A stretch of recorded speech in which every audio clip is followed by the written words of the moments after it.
தோஷங்கள் நீக்கும் பிரதோஷம் சிவன் நஞ்சுண்டதால் வந்த நேரம் நாம் செய்த தீவினைகள் யாவும்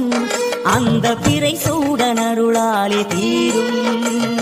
தோஷங்கள் நீக்கும் பிரதோஷம்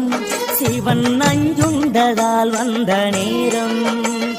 நாம் செய்த தீவினைகள் யாவும் அந்த பிறை சூடனருளாலே தீரும் நாதனின் விடையாக நந்தியின் கொம்பிடையில் சிவனாடும் நேரம் இது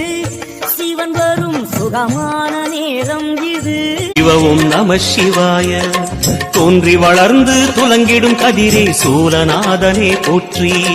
ஹரவும் நம சிவாய